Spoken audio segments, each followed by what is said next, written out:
Hello everyone, आज है 8 मार्च और आज इस वीडियो में हम बात करेंगे एक ऐसे पेनी स्टॉक्स के बारे में जिसने पिछले फाइनेंशियल ईयर में 28 करोड़ से भी ज़्यादा का मुनाफा कमाया था और जिनका क्वार्टरली रेवेन्यू जो है वो 100 करोड़ से भी ज़्यादा का देखने को मिल रहा है। और डिस्कस भी करेंगे कि और इवन अगर उस शेयर की मैं बात करूँ तो लगातार अभी ये गिर रहा है, 4 रुपए से भी नीचे ट्रेड कर रहा है। तो बात करना बनता है कि लॉन्ग टर्म का आउटलुक यहाँ पर क्या हो सकता है, खरीदारी के मौके बनेंगे भी कि नहीं, अगर बनेंगे तो कहाँ पर बनेंगे। वीडियो को शुरू करूँ उससे पहले अगर आपने अभी तक चैनल को सब्सक्राइब नहीं किया है तो प्लीज़ अभी इसे सब्सक्राइब कर लीजिए, क्योंकि आगे भी बहुत सारे वीडियोज़ हैं जो आपको काफ़ी ज़्यादा हेल्प करेंगे। तो जिस कंपनी की मैं यहाँ पर बात कर रहा हूँ उसका नाम है विकास लाइफ केयर। 3 रुपये 80 पैसे का शेयर है ये, और देखा जाए तो 4 रुपये 20 पैसे पर यह पहुंच गया था। अच्छी रफ्तार थी यहाँ पर, शुरुआती दौर में तकरीबन 5-6% की तेजी दिखा रहा था, लेकिन एकदम से गिर गया ये और क्लोज हुआ 2.5% की गिरावट पर। जो शेयर आज सुबह सुबह आपको 5-5.5% की तेजी दिखा रहा था वो गिरावट पे क्लोज हुआ, 2.5% की गिरावट पे क्लोज होता नजर आया। देखो, विकास लाइफ केयर के बारे में देखें तो पिछले एक महीने में यहाँ पर 6% से भी ज्यादा की गिरावट है। इससे पहले भी 3 रुपये 80 पैसे पर गया था, लेकिन बाउंस बैक कर गया, वापस वहीं पर आ चुका है। अगर हम बात करें पिछले एक साल की तब तो हालत ज्यादा खराब है, 26% तक टूटा है। एक साल का जो सबसे बड़ा लोवेस्ट प्राइस था वो 3 रुपये 65 पैसे था। और देखो, जब भी 4 रुपए के आसपास पहुंचा एक बाउंस बैक दिखाया है, वापस 4 रुपए के आसपास आया, बाउंस बैक दिखाया, वापस वहां पर पहुंचा, वापस बाउंस बैक दिखाया, अभी वापस गिर रहा है और लगातार ये एक डाउनवर्ड ट्रेजेक्टरी की तरफ इशारा तो कर रहा है। 5 साल की अगर हम बात करेंगे तो एक बड़ी रफ्तार हमने देखी जरूर थी, बाद में लगातार लगातार लगातार ये गिरता हुआ नजर आ रहा है। विकास लाइफ एक छोटी सी कंपनी है, वॉल्यूम्स काफी बड़े देखने को मिले हैं आज के दिन में। यहाँ पर आज देखें तो तकरीबन 4 करोड़ तक के वॉल्यूम्स देखने को मिले, बड़ी क्वांटिटी में विकास लाइफ केयर के जो शेयर है वो भी ट्रेड हो रहे हैं। According to Moneycontrol user 10% लोग कह रहे हैं कि बेच दो, 85% लोग कह रहे हैं खरीदारी करो और 5% लोग कह रहे हैं होल्ड करो। अच्छी बात है। कंपनी को लेकर अगर हम बात करते हैं तो जैसे कि मैंने पहले भी कहा था कि इनका जो प्रॉफिट था पिछले फाइनेंशियल ईयर में वो 28 करोड़ का प्रॉफिट था। रेवेन्यू अगर आप देखोगे तो 300 करोड़ का रेवेन्यू था। अभी ये रेवेन्यू बढ़े हैं लेकिन प्रॉफिट थोड़े से कम हुए हैं। अगर मैं लास्ट क्वार्टर की बात करूं विकास लाइफ केयर में, तो जो लास्ट क्वार्टर का इनका रेवेन्यू रहा है वो 133 करोड़ का रहा है। आप देखिए यहाँ पर दिसंबर में 134 करोड़ कह लो आप, उतना रहा है।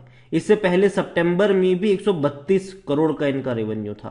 तो रेवेन्यू जैसे कि आप देख सकते हैं कि 100 करोड़ से भी ज्यादा का देखने को मिल रहा है। अगर क्वार्टरली अगर ईयरली देखा जाए तो 500 करोड़ के आसपास की इसकी एवरेज बनती है, जो कि बहुत बड़ा जंप है। लेकिन दिक्कत आ रही है इनके प्रॉफिट्स में।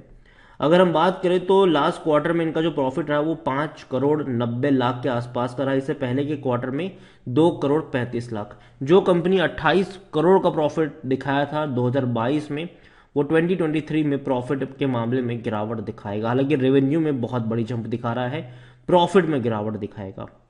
कंपनी को लेकर अगर हम बात करने जाए तो कंपनी में विकास लाइफ केयर में देखो जो सबसे बड़ी प्रॉब्लम है वो ये है कि इतना गिरने के बावजूद अभी भी महंगा है ये।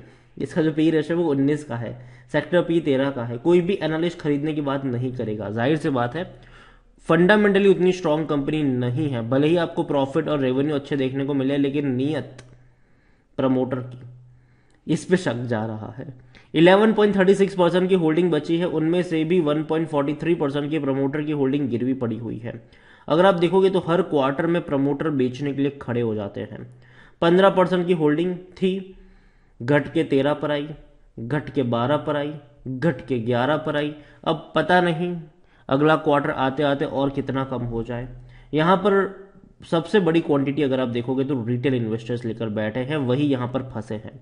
56.84% की होल्डिंग रिटेल इन्वेस्टर्स के पास है, 23.73% की होल्डिंग अदर पार्टीज के पास है, 8.07% एफआईएल्स के पास है। एफआईएल्स के पास क्वांटिटी है, हालांकि एफआईएल्स भी लगातार बेच ही रहे हैं। यहां पर जून में एफआईएल्स की होल्डिंग 12.21% थी, घट के 9.58 पर आ गई। दिसंबर में और घट के 8.07 पर आ गई। और खरीद कौन रहा है? रिटेल और अदर पार्टीज में ही ज्यादा जोश देखने को मिल रहा है। देखिए, विकास लाइफ केयर फंडामेंटली कोई इतनी दमदार कंपनी नहीं है। हालांकि कंपनी जो है वो देखा जाए तो बीच बीच में खबरें भी आती थी कि भैया एफएमसीजी में कर रहे हैं कुछ, इसके अलावा फार्मा में कुछ कर रहे हैं, बीच बीच में खबरें आती रहती है इसको लेकर। और ये ऑपरेटर्स का बहुत ही फेवरेट शेयर है ये। यहां पर ऑपरेटर बड़े बड़े गेम खेलते हैं। ऑपरेटर यहाँ पर पता है क्या करते हैं, जब सस्ता होता है ना कोई न्यूज़ आ जाती है, जब भी शेयर सस्ता होगा या तो प्रमोटर की खरीदने की न्यूज़ आ जाएगी, या तो विकास लाइफ केयर ये कर रहा है, एफएमसीजी में ये कर रहा है, यहाँ पे ये कर रहा है, और शेयर भागना शुरू कर जाएगा। और शेयर भागता जाएगा, ठीक है, शेयर भागता जाएगा ऊपर। लेकिन फिर क्या होगा, वही ऑपरेटर जिन्होंने यहाँ पे पहले एक न्यूज़ के माध्यम से या किसी और माध्यम से खरीद खरीद के पंपिंग करी थी, वो ऊपर के लेवल से डंपिंग करना शुरू कर देते हैं, बेचना शुरू कर देते हैं। और होता क्या है कि शेयर टूटकर वहीं आता है जहां से ये शुरू हुआ था। तो इसमें क्या होता है कि जो ऑपरेटर है उनका पैसा बन गया, लेकिन न्यूज के चलते, न्यूज सुन सुन के जो रिटेल इन्वेस्टर्स खरीदारी करने आते हैं वो ऊपर के लेवल पर फंस जाते हैं यहां पर। तो देखो, ऐसी कंपनी में अगर आप निवेश करते हो तो उस रिस्क को समझो कि ये चला तो चांद तक, नहीं तो भैया रात तक वाला मामला है इनका, ठीक है। और दूसरी बात यहां पर यह है कि सबसे बड़ा मुझे जो यहां पर इश्यू लग रहा है वो प्रमोटर का इश्यू है। प्रमोटर का एक बहुत बड़ा इश्यू है, और अगर आप चैनल को रेगुलर फॉलो करते हो तो आज से 2 साल पहले प्रमोटर के पास बहुत बड़ी होल्डिंग थी यहां पर। अगर विकास लाइफ केयर में जैसे कि आप देख सकते हैं कि प्रमोटर की होल्डिंग दिसंबर 2020 वाले क्वार्टर में 33.72% थी, घट गई 20 पर आ गई, अगेन 20 पर ही रही जून तक। सितंबर में वापस 14.81 पर आ गई, दिसंबर में 14.81, मार्च में भी 14.81, जून में क्या हो गया, फिर से जून में फिर से यहां पर ये हो गया, प्रमोटर की 13.31% की होल्डिंग रही, लेकिन गिरवी शेयर ज्यादा बढ़ गए यहां पर। उनमें से प्रमोटर की 12.63% गिरवी रही यहां पर। सितंबर में और एक कांड हो गया, जून के बाद प्रमोटर की होल्डिंग कम हो गई 12.27, लेकिन गिरवी शेयर सारे छुड़ा लिए गए थे, जीरो। दिसंबर में और दोबारा यहां पर होल्डिंग कम हुई, और अगेन प्रमोटर की 12.63% की होल्डिंग गिरवी रही। तो ये कंसर्न है यहां पर। प्रमोटर यहां पर उतने ज्यादा ट्रस्टेबल नजर नहीं आ रहे हैं अपनी कंपनी को लेकर, अपनी होल्डिंग को लेकर, और यही वजह है कि यहां पर मैं उतना ज्यादा मतलब एक्साइटेड नहीं हूं इस कंपनी में निवेश को लेकर।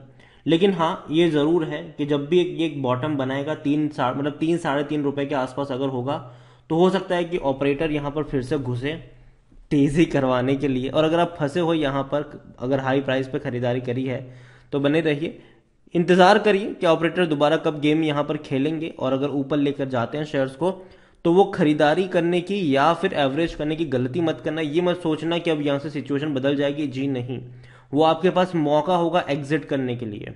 लोग क्या करते हैं कि जब ऐसे शेयर्स में तेजी आती है तो लोग और पैसा डालना शुरू कर देते हैं, तो ऐसा मत करो। अब फंसे हो तो मौका होता है एग्जिट का। और अगेन विकास लाइफ केयर में उतना ज़्यादा यहाँ पर अभी उतना ज़्यादा मुझे लगता नहीं है कि बहुत बड़ा पोटेंशियल है इस कंपनी में। लेकिन हाँ, बीच बीच में खबरों का बाजार गर्म होगा और उस हिसाब से शेयर में आपको चढ़ाव उतार देखने को मिलेंगे। बस मेरा कंसर्न यही है कि कंपनी का जो रेवेन्यू है वो भी अच्छा है, कंपनी का जो प्रॉफिट है वो भी डिसेंट प्रॉफिट है। बस मेरा दिक्कत एक ही है, और वो है प्रमोटर्स। यहां पर मुझे भरोसा नहीं आ रहा है। बाकी मर्जी आपकी है। वीडियो को यहीं पे एंड करूंगा। पसंद आया हो तो लाइक करो, शेयर करो, चैनल अगर पहली बार है तो प्लीज सब्सक्राइब करें।